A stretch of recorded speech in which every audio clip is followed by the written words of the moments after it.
uh, to my interview with Chef John Strand. He originally is from Texas. He grew up with influences of Texas barbecue, but when he came to Louisiana, through the Air Force, he ended up settling here, and he decided he had ran a catering business for a while as a chef, and then he decided he wanted to he wanted, like, it baffled him that Louisiana, being one of the only or the only state with its own cuisines, being Cajun and Creole, didn't have its own barbecue style, because Cajun, to him, Cajun food and barbecue run hand in hand and are like a very similar and very rudimentary ways of cooking, and he believes that Louisiana should have its own barbecue style, and it's been his goal to kind of help form that, and alongside, of course, other great barbecue uh, cooks here in Shreveport, especially because we're kind of in this perfect spot between Texas and the South part of Louisiana, which has our Cajun influences. All right, guys, enjoy this. I know I did.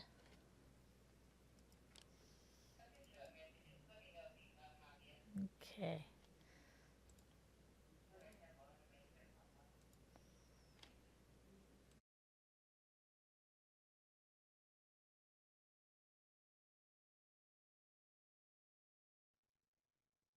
Hello, I'm Brittney Hazelton, and this is ArkLaTex Artistry, where we explore the arts in our area.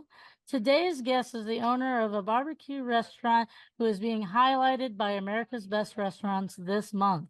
Go ahead and introduce yourself and your business. Okay, my name is Chef John Strand. I'm the owner of the Magnolia Pit in Jordan and Line Avenue in Shreveport, Louisiana. First off, I've eaten there a few times now. I love you get your guys' burnt ends, especially, and that beer cheese bread is amazing. Yeah, the burn ends are quite popular. Oh yeah, I can imagine. Like, my first time having burnt ends was in Kansas City, but I think your guys' is better. Yeah, I appreciate that. Yeah, my husband's from Kansas, and he even was like, yeah, honestly, better taste, got more flavor. That's just Kansas. I love Kansas, but they a little lacking in the that department. So tell me about how you found out your restaurant would be featured, and what was that like for you? Yeah, the America's Best Restaurant received a nomination from one of our customers, and after the nomination had been received, apparently there are obviously other restaurants that receive nominations.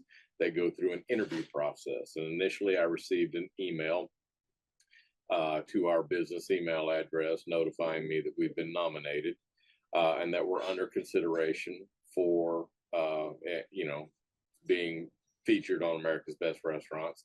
And would I be interested to do that? And of course, naturally, I said sure, and didn't hear anything back from them outside of the acknowledgement that I had agreed. And a few weeks went by, and we got informed that we had made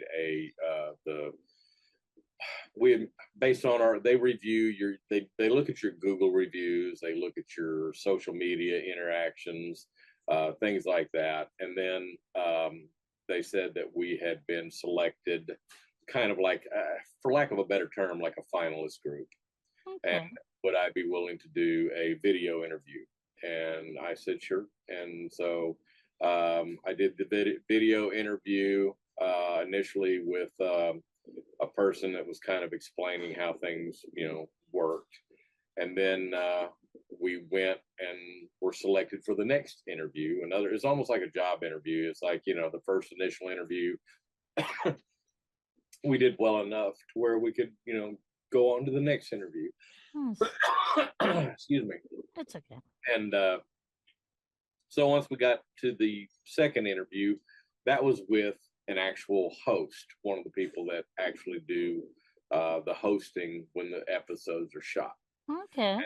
Uh, After we had gotten that interview done, we were notified, maybe it was 2 or 3 days later, that we had been selected of the remaining 5 finalists for this Very pre, nice. and we had been selected as their choice. And Oh, they asked if we still wanted to go forward. Sure, and we did. And at that point, we went into kind of a lull while they waited, for a filming date. And once we got the filming date, which is the 17th of January, it just went from there. After that, we interacted with social media people on their team so that they can do the posts on our page, nice. and they take control of that and do the press releases, the social media postings, and things like that leading up to the filming day. Very nice. So It's very exciting. How did you feel oh, well, when I you're mean, at told you're first I was, I guess it's kind of a wave of, it's a wave of emotions because first I'm humbled because somebody thought enough of us to nominate us. yeah. And after that, it was, okay, cool, let's see where this goes. And I was sort of ho hum about it once I got over the thrill of being nominated, that one of my customers or a customer thought enough of us to nominate us. Then I thought to myself, okay, well, that's fine. We'll go through the motion, see where it goes. I'm not going to hold my breath. And Yeah. then, as it progressed, then I became gradually more hopeful. And Oh, then once obviously it was almost like a competition to be selected, I obviously became, very hopeful. And then when I knew we were down to the last 5, I was obviously excited about our opportunity. oh yeah, because then you're in the semifinals, and even that is a big deal Sure, sure. to get And to that point. so it was kind of exciting, and knowing that I've done so many other things as far as everything from our local Golden Fork competitions, and I've always made the finals. I've always been amongst the top 5, chefs in the ultimate ends and stuff.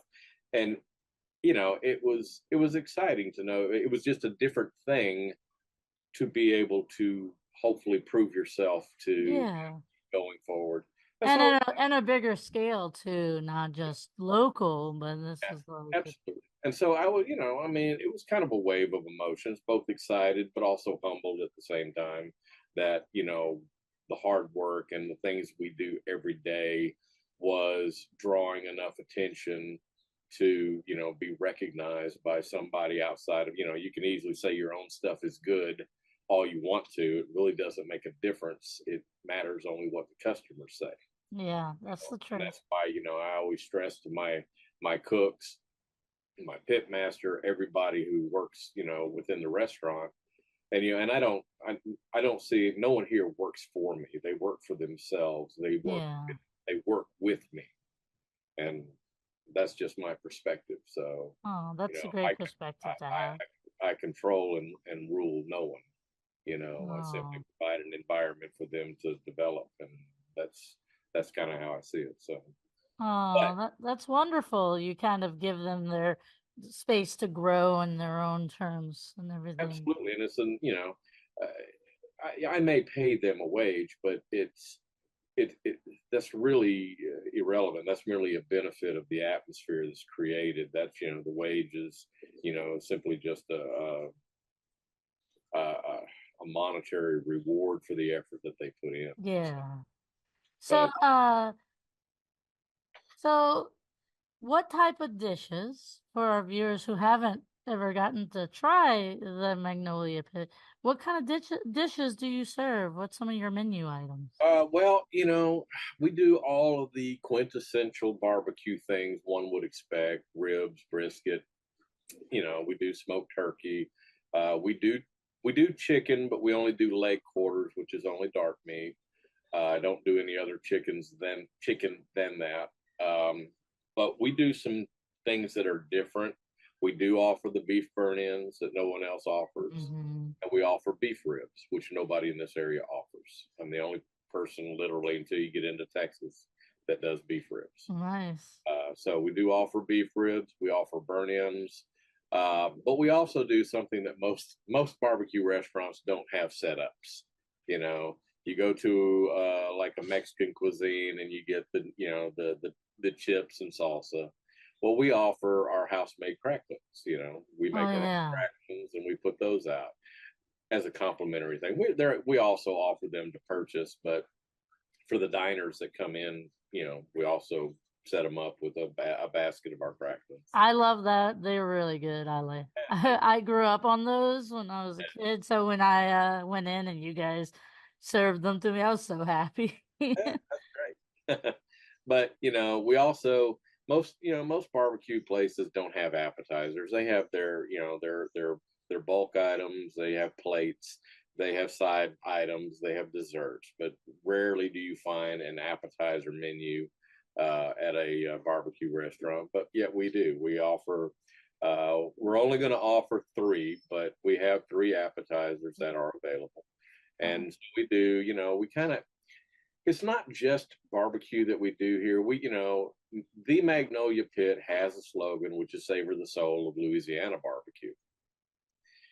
The barbecue is influenced largely by Texas by virtue of my roots Hmm. and where I come from and how I was raised within the barbecue mentality. Yeah.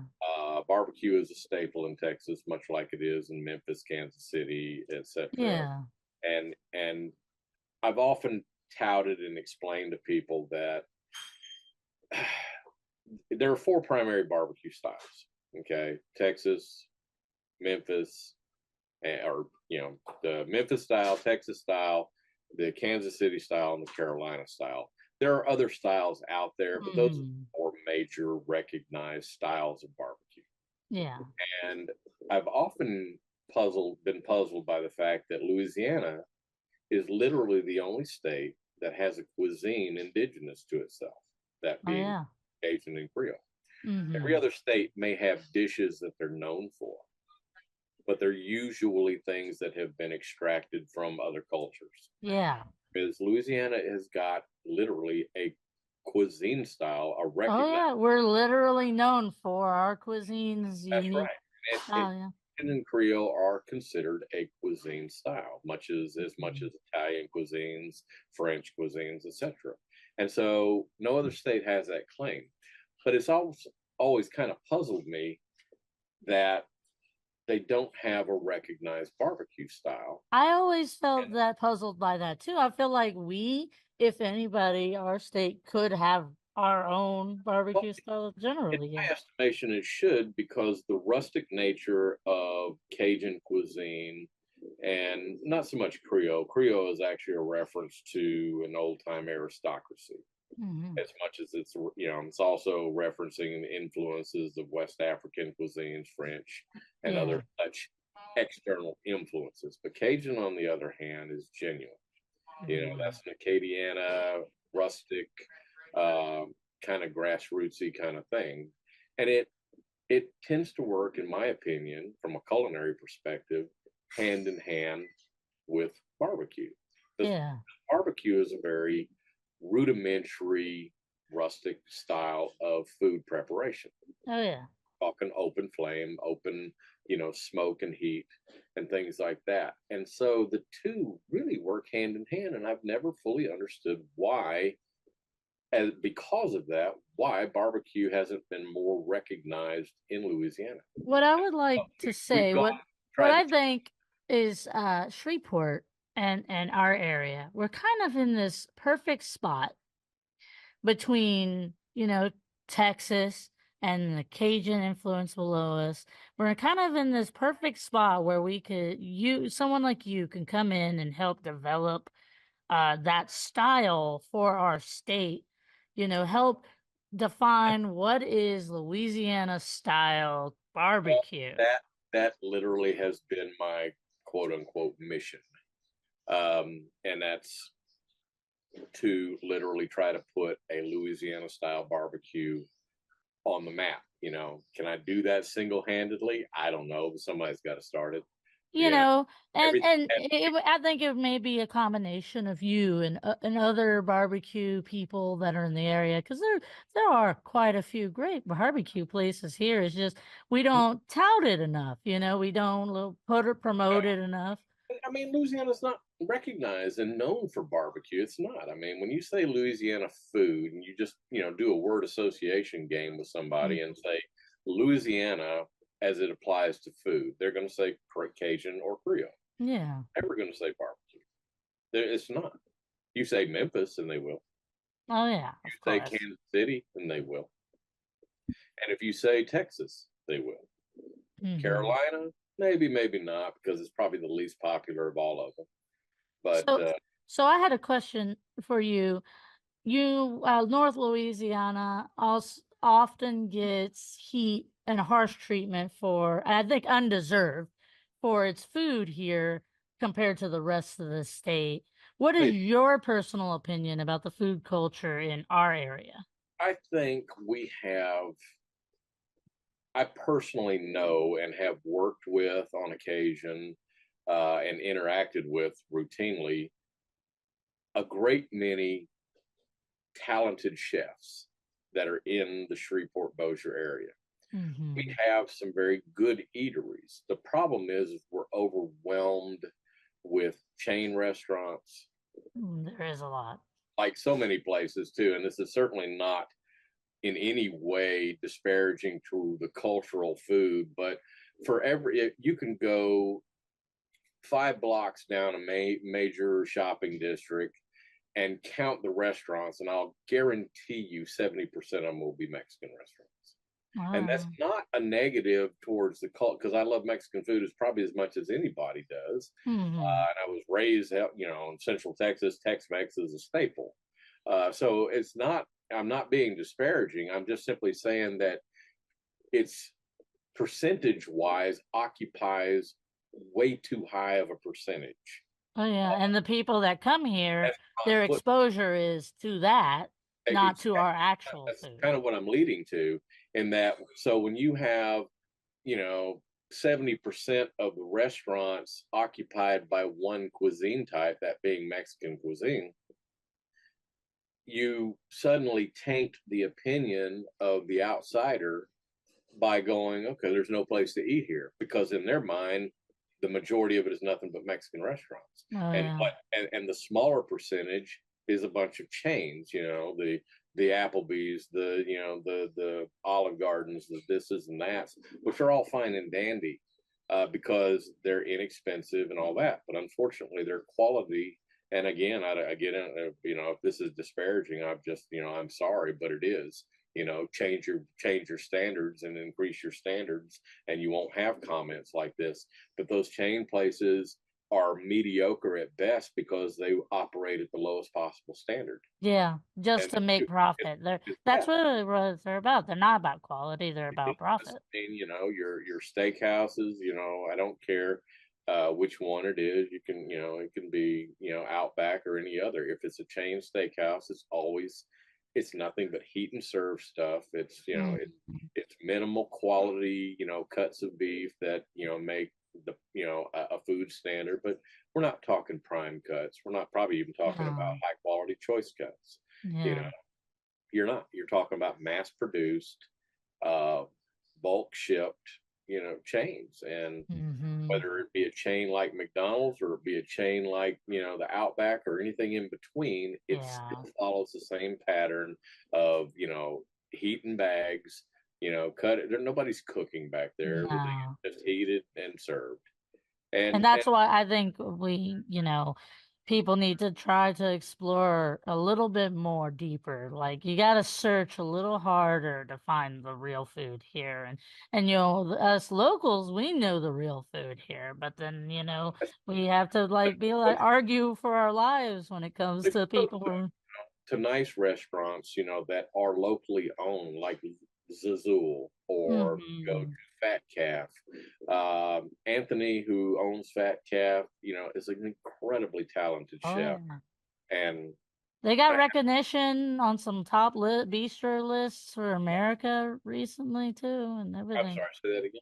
They got Oh recognized yeah, on that's some right. That's lists. right. Yes, yes, yes, Yeah. yes. And so there are places like that that are in my opinion, the saving grace in the Shreveport Bossier community.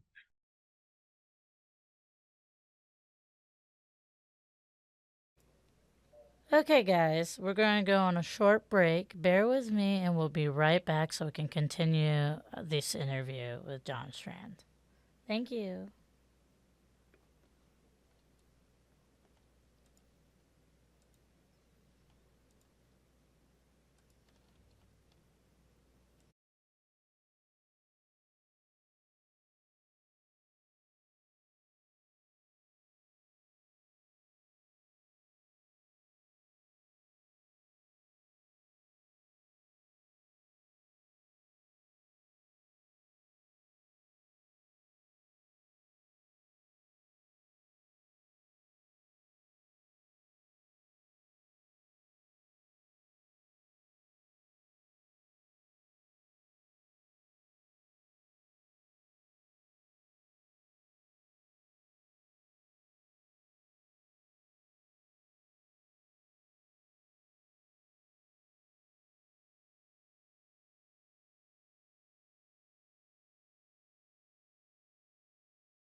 You know, So, it's, one other thing I wanted to ask you, how, like, what was your journey? Give me a little bit of a story here. What was your journey to becoming interested in doing like being a chef and doing uh, cooking for well, your?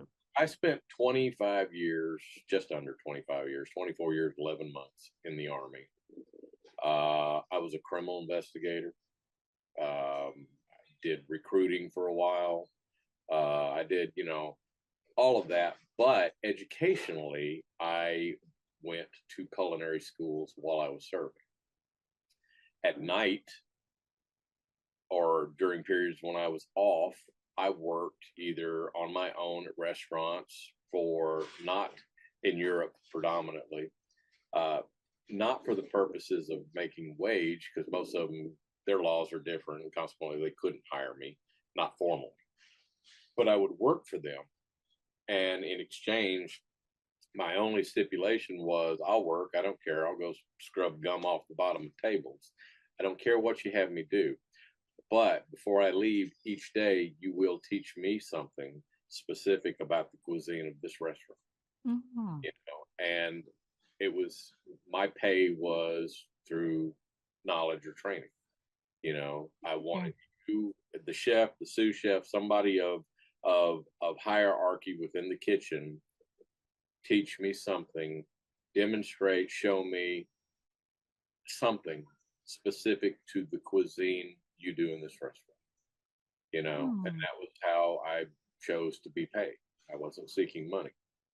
Oh, I nice. did make extra money was taking what I would learn and I would go and I would do private chef work for people by doing kind of a restaurant alternative concept by going into homes, preparing meals for them and serve it just like a restaurant would, course by course, to small, Yeah. or even private, couple, just whatever.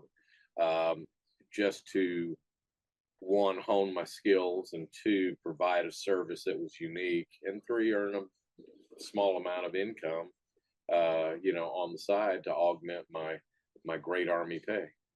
Well, that's awesome though. So you basically found ways What I to did was train yourself or I wrote through experience. what I did was write my retirement plan. I enabled myself to garner and develop experience, culinarily speaking, Hmm. but it allowed me my second love to become my career path after I retired. And it was my Wow. second love because my first love was pursuit for law enforcement. But I love the structure of the military, and I stayed and I continued. I saw it through to a completed career.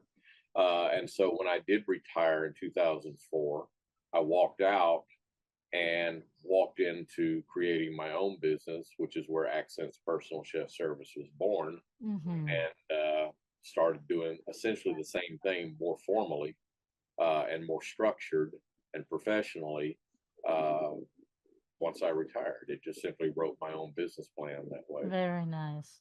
and that was it. I've been doing it ever since, and now I look at the full retirement, on the horizon, maybe in a couple of years. That's So awesome though, and you built something wonderful here. It's great to have you guys here giving us a little, giving Shreveport more of a, hey, we're here, yeah, more national well, the spotlight, barbecue thing hopefully. is actually my way of, because I mean, I'm 61 years old, and so I've reached that point to where I don't really want to lug totes of pots and pans in and out of homes and Oh stuff. yeah, understandably. So I've operated actually out of this kitchen for the past 8 years. Now the Oh wow. restaurant's only been in existence for 10 months, Oh you know. wow. But the Magnolia Pit has only been a thing for 10 months now, Yeah. and prior to that, I simply worked out of here and did all my Huh. catering out of here. So you basically just built the restaurant out of the business that I I you were simply already running I here. remodeled. In fact, I did it myself and the help of a couple of friends, but and my fiance. But we remodeled the front end of this, and did everything from all the woodwork in here is from harvested shipping pallets, to everything. I mean, everything I did in here because my hobby is woodwork, and so everything I Mm. did in here is we either built it ourselves, which is most of it, all the way down to the counter you go order at, to the chandeliers that we hung. Oh, I love the interior. I think it's such a nice. It's a you go in. I love the door. You The, feel, it's a push that goes around door. You come in and it's just like wow. It's a yeah, this just enchanting little hole in the wall that and turned. exactly. We created an atmosphere, a physical atmosphere that, as I had one customer say it, and it kind of tickled me. They said, "It's like a barbecue joint, and you feel it like it feels like a barbecue joint, but you also feel like you need to have your little finger in the air." A little bit, yeah, yeah. It's like there's a degree of elegance attached to some barbecue. So, Definitely. so So, I call it well, I call it rustic chic. So I like that. I like that. That's an interesting way to put it. Rustic chic. Okay, well, well, we've heard of shabby chic, so I call it rustic chic. So uh, so is there anything else? I guess first off, how could people follow you on social media? the Magnolia Pit has its own Facebook page. Um, they can also follow me personally, John Strand, on my Facebook page. Uh, the two are tied together in one fashion or another.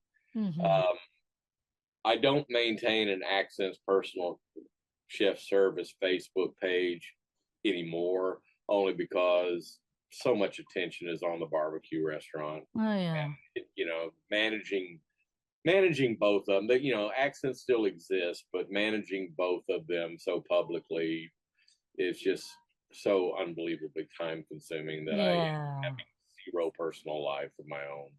So I don't have, I acknowledge the fact that I don't have much anyway because, of a chosen career path. And that's okay, but I don't need to compound that with, having two separate businesses. Understandably. So, So, is there anything else you would like to say to our viewers? mm, no, other than we would welcome you if you have not, come to the Magnolia Pit and dine with us. We would love to have you and give you an opportunity to taste what All a right. quality barbecue should taste like. You All know, right. we do it the old way. We do it slow, and nothing gets served unless it's the quality that I expect. So Very nice. So, I definitely recommend to our viewers to try the burnt ends and the brisket. It is especially good. yeah, All right. Well, thank you so much for talking to me. And, I look forward to eating there again sometime, probably very soon. good. And I hope many people come and try your food out, especially with this upcoming America's Best Restaurant Yeah, feature that you well, that'll got. be fun. We're going to be business as usual that day, but I have a sneaking suspicion that it'll be a packed house.